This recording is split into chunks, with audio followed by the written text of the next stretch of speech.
Yes, I was asked to do a few slides on a sort of state of the nation and to spend about 10 minutes. And I've called it We Live in a Mobile Age. I think we're past that kind of will it, won't it, what is mobile, is it? We're all doing mobile. Brands are spending large amounts of money on mobile. It's changed all of our lives individually. We've all been annoyed by a friend who's sat and used their mobile phone at a dinner or in a pub, bumped into someone in the street who's not looking you in the face. And recently, we've seen that mobiles even help to catch terrorists over in the US. We had each of the CEOs of Google and Facebook come out and say their business is a mobile business. So, I think we're now at the stage where we can safely say we live in a mobile age. And I guess there are a couple of themes that I wanted to draw out. It is very big and it is growing, as I'm going to show here. It does actually access different consumers in slightly different mind states, so there are opportunities there for brands to connect with mobile, to reach new consumers in different ways. And I'll try and draw out some of those in this short time. So a little bit about my sort of part-time role at the Mobile Marketing Association. I'm the UK chair. The Mobile Marketing Association has 700 members and is the largest global mobile-centric association, and we're here to promote mobile and to help make it indispensable to marketeers.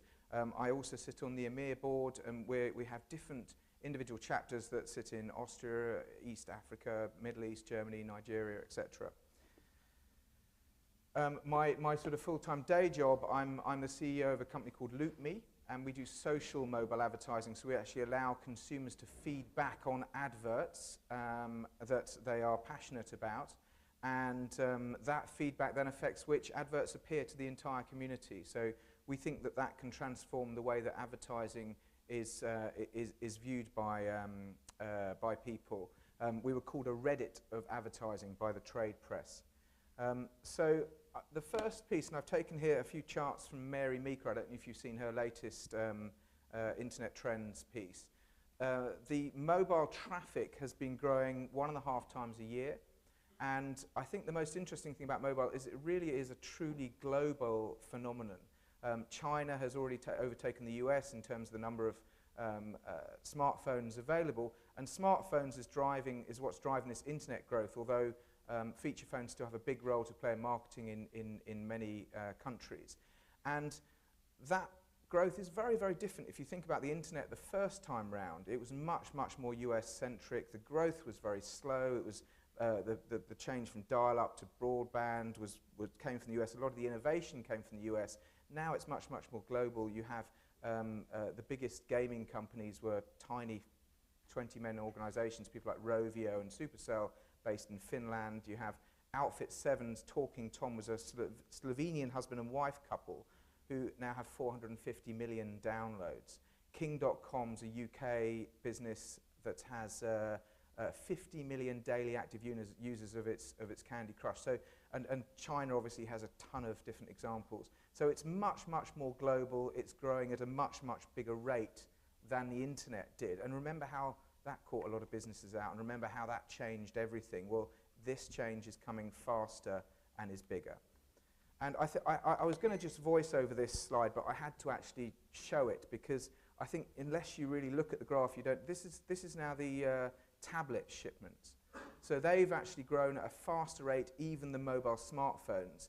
It's not often you get a huge consumer adoption with a curve like this on the right-hand side. Literally, they've now overtaken notebooks and overtaken PC desktop just within a couple of years of being mainstream available. And that changes consumers, it changes the way they consume media and the opportunities available to brands. So it's accelerating.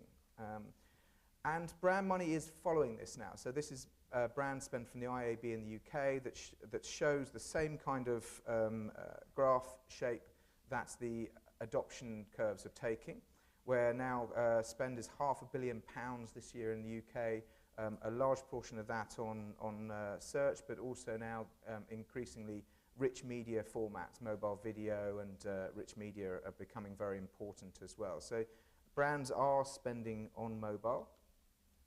And a good reason too, because consumers are shopping on mobile. The thing that really drove the internet and uptake of advertising on the internet was Google and the ability to link a pound or a dollar or a euro, whatever spent, to a sale event.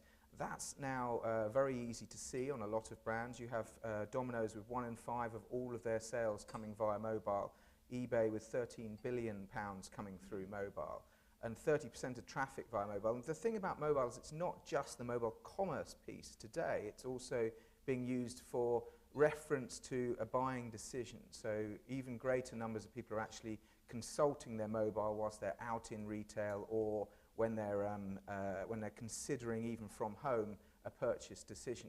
And of course the mobile has the ability to go well beyond mobile commerce as it starts to link through to couponing and locations and payments, which are also starting to become much easier through near-field communications. So not only do you have this massively accelerating market, you also have a greater scope of possibility as to what that can address. So it's really transformative for brands. There will be some very big winners and very big losers. So a couple of other areas that are, I guess, are kind of distinct from how the internet was the first time around, and distinct in a way as a property of mobile as well. Mobile is very social. We've all shared pictures. Instagram was bought for $1 billion, and a lot of the reason that it was bought was because it was already starting to become more relevant than people writing some post about what they were doing. It was more relevant to just show it.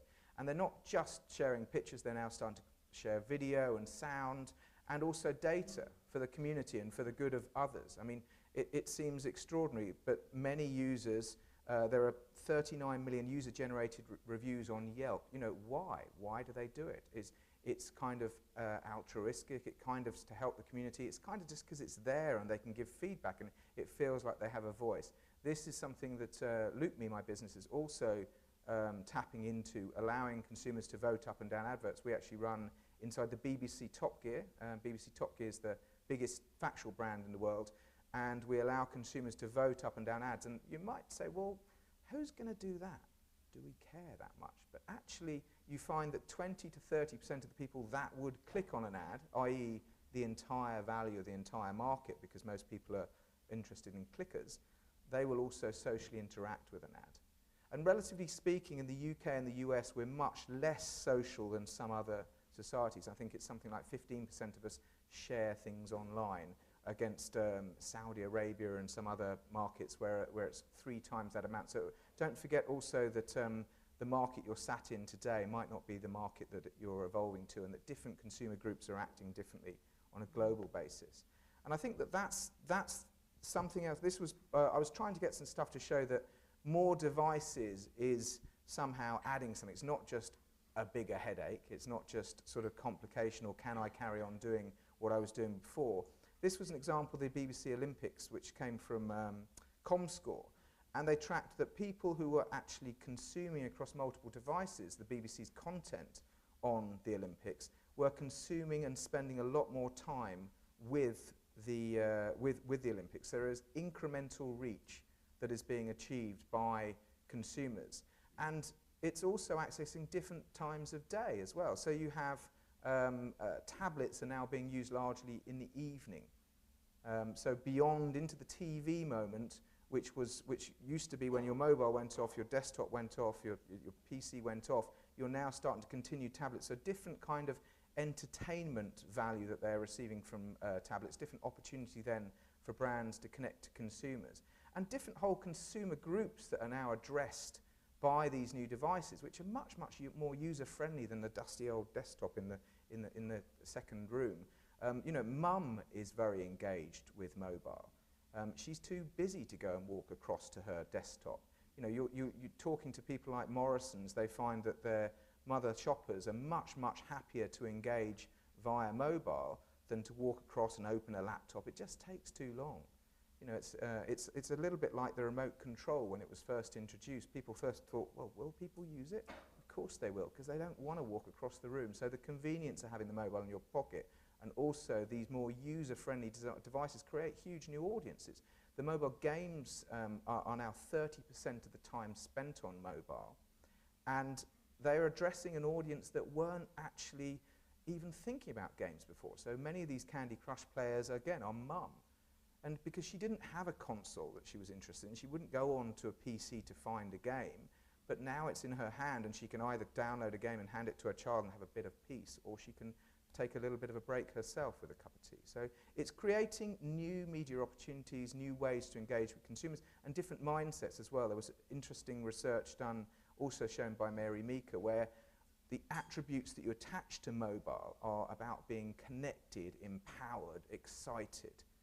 And that you do not attach to mobile is stressed and overwhelmed, and any of those ideas that more screens are generating more anxiety are just not borne out by the research.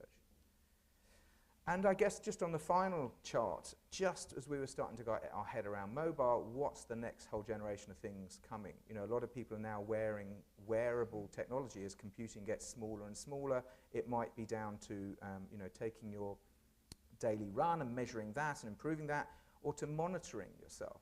I think there was a statistic that most of premature born babies, or problems with babies while they're still in the womb, can be diagnostically picked up. It's a very high percentage. So there's a huge, the next wave of innovation is also coming on, just in case you've already missed the first one.